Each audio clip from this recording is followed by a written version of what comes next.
Breast को सैग होने से कैसे बचाएं, यानी कि स्तन को लटकने से कैसे बचा सकते हैं, आज का यही हमारा टॉपिक है। आई नो ये मेरी चैनल का थोड़ा ऑफ बिट टॉपिक है, लेकिन कहीं ना कहीं ये टॉपिक आपकी हॉर्मोन्स की हेल्थ से जुड़ा हुआ है। और अक्सर जब मरीज़ों को मैं क्लिनिक में देखती हूँ तो अक्सर महिलाएं पूछती है कि डॉक्टर उम्र बढ़ती जा रही है, प्रेगनेंसी हो चुकी है, अब ब्रेस्ट को कैसे हम लूज़ होने से, लटकने से बचा सकते हैं। तो आज हम यही टॉपिक के ऊपर बात करेंगे और कुछ ऐसे साइंटिफिक तरीके हैं जो मैं आपसे डिस्कस करूंगी, जो आपको हेल्प कर सकते हैं आपकी ब्रेस्ट को सैग होने से। ठीक है।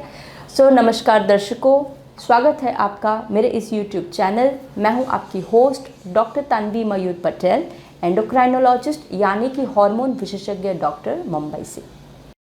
देखिए, स्तन जो है ना, ये महिला की ज़िंदगी का और उसके शरीर का एक बहुत ही महत्वपूर्ण अंग है, क्योंकि इससे ना ही सिर्फ बाहर की सौंदर्यता निखरती है, लेकिन कहीं ना कहीं महिलाओं को आत्मविश्वास भी देती है। और जब ब्रेस्ट की बात करते हैं, बढ़ती उम्र के साथ में जब ब्रेस्ट लूज़ हो जाते हैं तो उसके साथ साथ में कहीं ना कहीं महिलाओं के कॉन्फिडेंस में भी उसकी कमी आ जाती है। भले ही कितने अच्छे कपड़े पहने हों, वो अच्छे कपड़े अच्छे नहीं लगते हैं अगर आपकी ब्रेस्ट अच्छे से टोन्ड अप ना हो तो ये जो प्रॉब्लम है, ये काफ़ी ज़्यादा कॉमन प्रॉब्लम है। और हर एक लेडीज़ की लाइफ में जैसे अलग अलग पड़ाव आते हैं ज़िंदगी के, ब्रेस्ट के फॉर्म में, उसकी साइज़ में, उसकी कंसिस्टेंसी में परिवर्तन आता ही आता है। लेकिन हम क्या ऐसे उपाय कर सकते हैं ताकि आपका प्रॉब्लम्स अच्छे से सॉल्व हो जाए, वही हम आज बात करेंगे। तो सबसे पहले जो ब्रेस्ट जो होती है ना, हर एक लेडीज़ की एक इंडिविजुअल आइडेंटिटी है। बहुत सारे फैक्टर्स डिपेंड करते हैं आपकी ब्रेस्ट के लिए। आपका जेनेटिक्स क्या है, आपके हेरिडिटरी फैक्टर्स क्या है, आपके शरीर का वज़न कितना है, और महत्वपूर्ण आपके शरीर में हार्मोन्स कैसे कार्य कर रहे हैं। ये सब फैक्टर्स मायने रखते हैं ब्रेस्ट के साइज़ और शेप के लिए। और इसीलिए हर एक लेडी का दूसरे लेडी से अलग ही ब्रेस्ट रहता है। अब जब हम ब्रेस्ट की बात करते हैं ना, तो ब्रेस्ट बेसिकली दो चीज़ों से बनता है। सबसे पहला है फैट, यानी कि एडिपोज टिश्यू, यानी कि चर्बी। और दूसरा जो ब्रेस्ट को मेमोरी ग्लैंड बनाता है, यानी कि ऐसी ग्रंथि जिसमें दूध बनता है, वो है मेमोरी ग्लैंड। तो मेमोरी ग्लैंड और ब्रेस्ट टिश्यू, जो एडिपोज टिश्यू, ये दोनों को मिलके बनता है स्तन। और ये स्तन को सपोर्ट करता है खास तरीके के मसल्स। और ये जो मसल्स जो होते हैं ना, ये हमारे चेस्ट के, छाती के मसल्स होते हैं। ब्रेस्ट के अंदर खुद में कोई मसल नहीं होता है, और इसीलिए ब्रेस्ट स्तन को सपोर्ट दिया जाता है ये चेस्ट के मसल्स। और इस मसल्स को हम पेक्टोरल मसल्स कहते हैं, या तो सादी भाषा में हम चेस्ट के मसल्स कह सकते हैं। ये जो मसल्स है, लिगामेंट्स है, टेंडन्स है, ये सभी मिलके ब्रेस्ट टिश्यू को अच्छे से पकड़ में रखता है और उसको उसका सही आकार देता है। लेकिन जैसे ही आपकी उम्र चेंज हो जाती है, आपकी ज़िंदगी के कुछ ऐसे पड़ाव आते हैं, जैसे कि गर्भावस्था आ गया, फिर आप जब भी लैक्टेशन करा रहे हैं, स्तनपान करा रहे हैं, मेनोपॉज और यौनिवृत्ति, ये तीन जब मेजर पड़ाव आते हैं तो शरीर में वज़न में भी परिवर्तन आता है, हार्मोन्स में भी परिवर्तन आता है। और ये सभी परिवर्तनों के वजह से ब्रेस्ट के शेप और कंसिस्टेंसी में चेंजेस आते हैं। अक्सर जब भी महिला गर्भवती होती है, तब उसकी जो स्तन होती है उसमें बहुत ज़्यादा परिवर्तन आता है, क्योंकि इस वक्त पे बहुत ज़्यादा वज़न गेन होता है। और वज़न जब गेन होता है तो ऑफकोर्स आपके शरीर में चर्बी यानी कि फैट का भी गेन होता है। सेकेंडली, प्रेगनेंसी के दौरान बहुत सारे हार्मोन्स रोल प्ले करते हैं, ईस्ट्रोजन, प्रोजेस्टेरॉन, प्रोलैक्टिन, उसके बाद में ऑक्सीटोसिन। तो ये सब हार्मोन्स का इम्पैक्ट भी पड़ता है आपकी ब्रेस्ट के साइज़ और शेप के ऊपर। और क्योंकि इतना जल्दी परिवर्तन आ रहा है, तो आपकी जो चमड़ी है, स्किन, उसकी इलास्टिसिटी, उसके कोलेजन लेवल में भी चेंजेस आते हैं। और अगर आपके चेस्ट के मसल्स उस वक्त पे उतने अच्छे टोन्ड नहीं रहे, तो हो सकता है कि आपको सैगिंग ऑफ द ब्रेस्ट काफ़ी कॉमन सा हो सकता है। ठीक है। इसके अलावा ज़्यादा करके जो ब्रेस्ट का सैगिंग होता है वो अक्सर ओल्ड एज में, जैसे कि उम्र बढ़ती है तब होता है। लेकिन कभी कभार यंग यानी कि नौजवान महिलाएं को भी सैगिंग ऑफ द ब्रेस्ट काफ़ी कॉमन पाया जाता है। उसके पीछे बहुत से रीजंस होते हैं। सबसे पहली है प्रेगनेंसी, और ये प्रेगनेंसी खास करके मल्टीपल प्रेगनेंसी, यानी कि अगर आपके बार बार प्रेगनेंसी हुई है या तो बहुत ज़्यादा बच्चों को आपने जन्म दिया है, तो ये मल्टीपल प्रेगनेंसी में सबसे ज़्यादा ब्रेस्ट में चेंजेस आते हैं, क्योंकि हार्मोन्स में चेंज हो रहा है, वज़न में चेंजेस आ रहे हैं, तो वो फैक्टर भी मायने करते हैं। दूसरा फैक्टर मायने करता है वो है ब्रेस्ट फीडिंग। जी हाँ, अक्सर लोगों को लगता है कि ब्रेस्ट फीडिंग कराने की वजह से ब्रेस्ट लटक जाते हैं। जवाब है नहीं, ये एक सबसे बड़ा मिथ है। इनफैक्ट जितना आप ब्रेस्ट फीडिंग कराते हैं तो उतना ही आपके शरीर के प्रोलैक्टिन और ऑक्सीटोसिन हार्मोन सही तरीके से रहेंगे, और जितना ये लेवल सही तरीके से रहेगा तो आपकी ब्रेस्ट सैगिंग नहीं होगी। साथ ही साथ ये भी डिपेंड करता है, जब आप स्तनपान करा रहे हैं तो अगर आपने एक ही ब्रेस्ट से ज़्यादा स्तनपान कराया है तो हो सकता है दूसरी वाली ब्रेस्ट में वज़न ज़्यादा आ सकता है और ब्रेस्ट सैगिंग हो सकती है।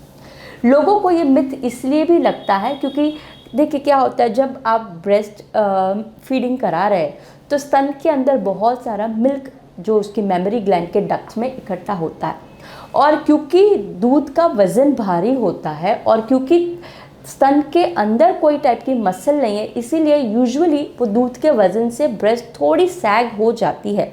लेकिन अगर आप रेगुलर ब्रेस्ट फीडिंग करते रहेंगे तो इनफैक्ट ये ब्रेस्ट की साइज़ को और फर्म रखने में बहुत ज़्यादा फ़ायदा करती है। और एक वजह सैगिंग ब्रेस्ट की ये भी है, अगर आप बहुत ज़्यादा मात्रा में धूम्रपान कर रहे हैं। अच्छी बात यह कि भारत जैसे देश में महिलाएं इतनी ज़्यादा धूम्रपान नहीं करती जितनी बाहर के देशों में होती है, लेकिन फिर भी ये एक इम्पॉर्टेंट फैक्टर हो जाता है। फिर आ जाता है वज़न। जी हाँ, आपका बॉडी वेट बहुत मायने रखता है स्तन के लिए, क्योंकि स्तन ज़्यादा करके बनी है फैट में से। तो अगर आपके वज़न में बहुत ज़्यादा परिवर्तन आ जाएगा, और वो भी खास करके अचानक से परिवर्तन आ जाएगा, तो आपकी सैगिंग ऑफ द ब्रेस्ट हो जाती है।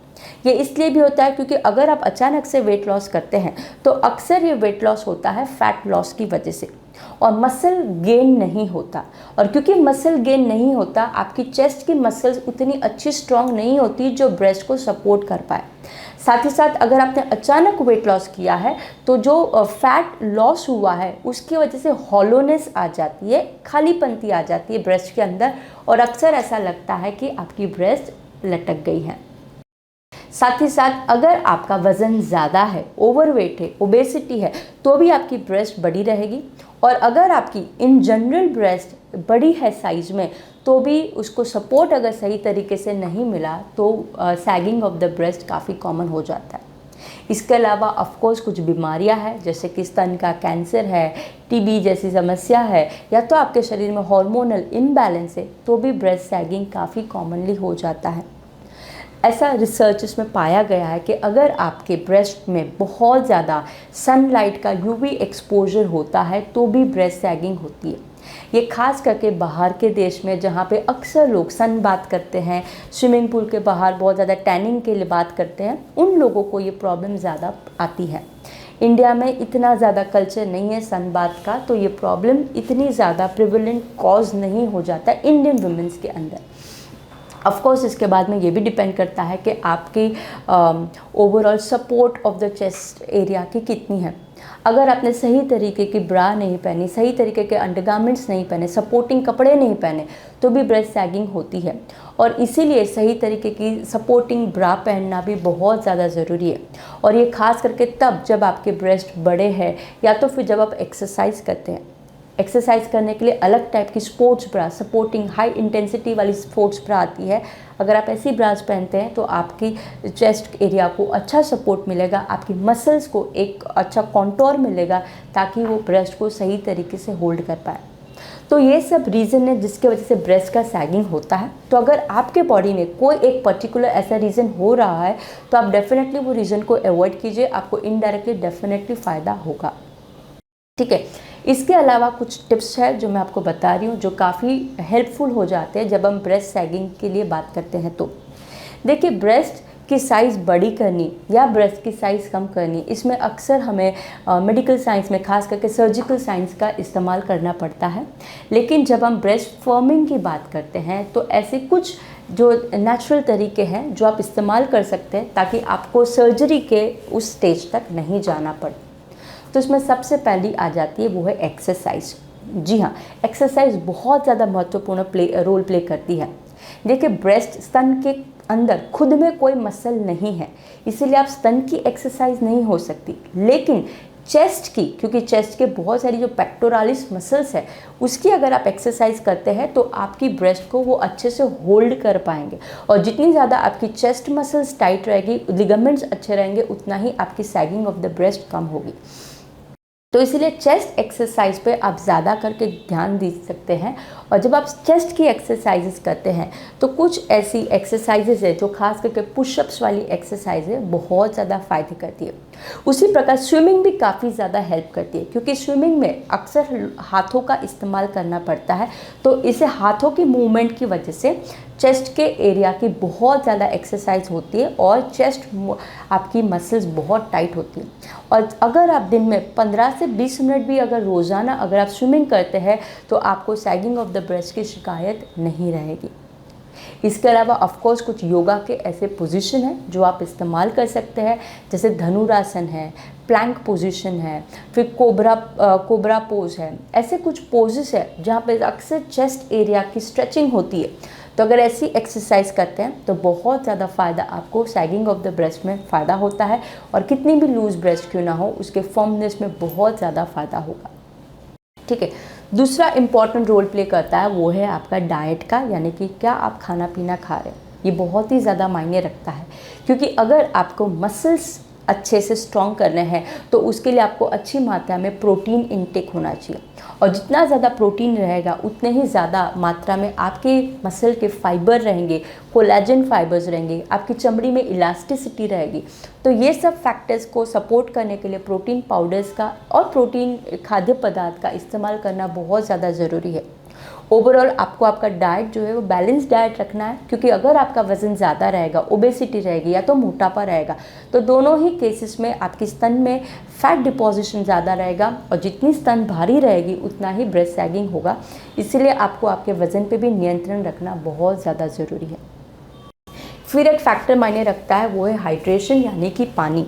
अगर आप पानी कम पीते हैं तो आपकी जो चमड़ी है उसकी इलास्टिसिटी कम हो जाएगी, और उसके वजह से भी आपको सैगिंग ऑफ द ब्रेस्ट का प्रॉब्लम आ सकता है। हाइड्रेशन भी बहुत ज़्यादा इम्पॉर्टेंट है। इसके अलावा ऑफ कोर्स कुछ और ऐसे फैक्टर्स हैं, जैसे उसमें एक आ जाता है वो है मसाज। जी हाँ, खास करके अगर आप अच्छे ऑयल से मसाज करते हैं तो उससे क्या होता है, आपकी स्किन की इलास्टिसिटी बरकरार रहती है, कोलेजन फाइबर्स को बढ़ने में हेल्प होता है, और वो आपको फ़ायदा देगी। तो देखिए, बाज़ार में बहुत सारी ऐसी क्रीम्स और लोशंस और ऐसे ऑयल मिलते हैं जो ब्रेस्ट के फर्मनेस में हेल्प करते हैं। कुछ ऐसे लोशंस है, क्रीम है और ऑयल है जिसका मैं रेकमेंड करूँगी आपको। अगर आपको चाहिए तो नीचे डिस्क्रिप्शन बॉक्स में उसके लिंक मौजूद है, आप चाहे तो उससे मंगवा सकते हैं।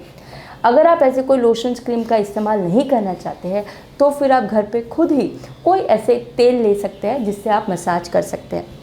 दिन में अगर 15-20 मिनट आप अगर ऐसे रेगुलर अपवर्ड मूवमेंट में मसाज करते हैं तो आपको ब्रेस्ट की फर्मनेस में काफ़ी ज़्यादा फ़ायदा होगा। तो कुछ ऑयल है, जैसे आवाकाडो ऑयल है, जोजोबा ऑयल है, कैस्टर ऑयल है, हाँ, फिर ऑलिव ऑयल है। ऐसे कुछ ऑयल्स है उसको इस्तेमाल कर सकते हैं। शिया बटर एक टाइम का बहुत ही डीप इंटेंस हाइड्रेशन लोशन आता है, शिया बटर को भी आप इस्तेमाल कर सकते हैं। ये सब ब्रेस्ट के फर्मनेस में आपको हेल्प करेगी। ठीक है, इसके अलावा कुछ आयुर्वेदिक ऑप्शंस मैं आपको बता रही हूँ। उसमें से सबसे पहली है वो है मेथी। जी हाँ, ऐसा पाया गया कि अगर आप मेथी दाने का पाउडर उसको पानी में भिगो के अगर आप उसका पेस्ट बना लेते, और अगर इस पेस्ट को अगर आप स्तन के एरिया में लगाते हैं तो बहुत ज़्यादा फॉर्मिंग का कार्य करती है, और ये काफ़ी ज़्यादा लोगों को फ़ायदा भी करती है। उसी प्रकार और एक ऑयल आता है जिसको कहते हैं घावरी ऑयल। ये एक प्रकार का आयुर्वेदिक का ऑयल है। अगर आप उसको इस्तेमाल करते हैं तो भी बहुत आपको स्तन के फर्मनेस में आपको फ़ायदा मिलता है। फिर आ जाता है कोल्ड थेरेपी। जी हाँ, कोल्ड थेरेपी में अगर आप चाहें तो बर्फ़ की आइस क्यूब्स जो होती है, बर्फ़ के क्यूब्स आप इस्तेमाल कर सकते हैं।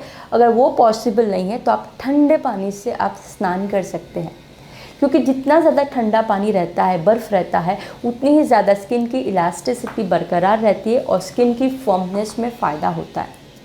उसी प्रकार कुछ ऐसे एग योक है, जो अंडे की जो सफ़ेदी होती है, और एग योक और एग वाइट का भी बहुत से लोग पेस्ट बना के और उसका पैक लगा सकते हैं। तो ये पैक लगाने से सिर्फ चेहरे पे ही फ़ायदा नहीं होता, बट ओवरऑल आपकी बॉडी में जहाँ पे भी लूजनिंग ऑफ द स्किन है वहाँ पे काफ़ी ज़्यादा फ़ायदा आपको मिल सकता है। और सबसे महत्वपूर्ण वो है सपोर्टिंग ब्रा। जी हाँ, सपोर्टिंग ब्रा बहुत ज़्यादा फ़ायदे रखती है, क्योंकि ये आपकी ब्रेस्ट टिश्यू को अच्छे से सपोर्ट रखती है। लेकिन जब आप ब्रा पहन रहे तो एक मिस्टेक आपको अवॉइड करनी है, और वो है कि रात के समय जब आप सो रहे उस टाइम पे खास करके आप अंडर वायर वाली ऐसी ब्रा ना पहनिए, क्योंकि अक्सर उसके वजह से ब्लड सर्कुलेशन में प्रॉब्लम्स आ सकती हैं, तो ये इश्यूज़ आ सकते हैं। रेगुलर ब्रा आप चाहे तो आप पहन सकते हैं। तो ये सब कुछ टिप्स एंड ट्रिक्स है जो आप इस्तेमाल कर सकते हैं, जिससे आपकी ब्रेस्ट जो है ज़्यादा फर्म रहे, ज़्यादा टाइट रहे। लेकिन अचानक से अगर वेट लॉस हुआ है और बहुत ज़्यादा सैगिंग ऑफ द ब्रेस्ट है और आपने ये सब नुस्खे इस्तेमाल किए, उसके बावजूद अगर आपको कोई ज़्यादा बेटर रिजल्ट नहीं मिलता, तो ऑफकोर्स आपको ये भी चेक कराना चाहिए कि क्या आपको और कोई ब्रेस्ट रिलेटेड कोई प्रॉब्लम तो नहीं है। और अगर आपका कॉन्फिडेंस बहुत ही ज़्यादा कम हो रहा है तो फिर आप ऐसे केसेस में प्लास्टिक सर्जन की भी सहायता ले सकते हैं। एक बात हमेशा याद रखिए, आप जैसे हैं वैसे ही अच्छे हैं, और आपकी बॉडी जैसे भी हो, आपकी बॉडी ने आपको अब तक बहुत ज़्यादा सपोर्ट किया है। आपकी ज़िंदगी के हर एक पड़ाव में आपकी बॉडी ने आपको सपोर्ट किया है, तो ऑफकोर्स उसमें भी चेंजेस आएंगे। और अगर आप ये चेंजेस को जितने ज़्यादा पॉजिटिवली लेंगे, उतना ही आपके लिए ये change of the body positioning और चेंज ऑफ बॉडी पोस्चर, ये सब आपको एडजस्ट हो जाएगा। ठीक है, आप जैसे भी है वैसे बहुत ज़्यादा खूबसूरत है, इसीलिए सबसे पहले अपना कॉन्फिडेंस ना खोइए और ये सब टिप्स को आजमाइए। और नहीं फ़ायदा हो रहा है तो डेफिनेटली आप नज़दीकी डॉक्टर की सहायता भी ले सकते हैं। मैं आशा करती हूँ आज के इस वीडियो के बाद में आपको कुछ अच्छी, नई और सही जानकारी हासिल हुई। अगर हाँ तो लाइक बटन पर ज़रूर क्लिक कीजिए। अगर आप मेरे इस चैनल पर नए हैं, पहली बार आए, तो प्लीज़ इसे सब्सक्राइब करना ना भूलें, ताकि आपको जल्द से ज़्यादा हेल्थ रिलेटेड इन्फॉर्मेशन मिलती रहे।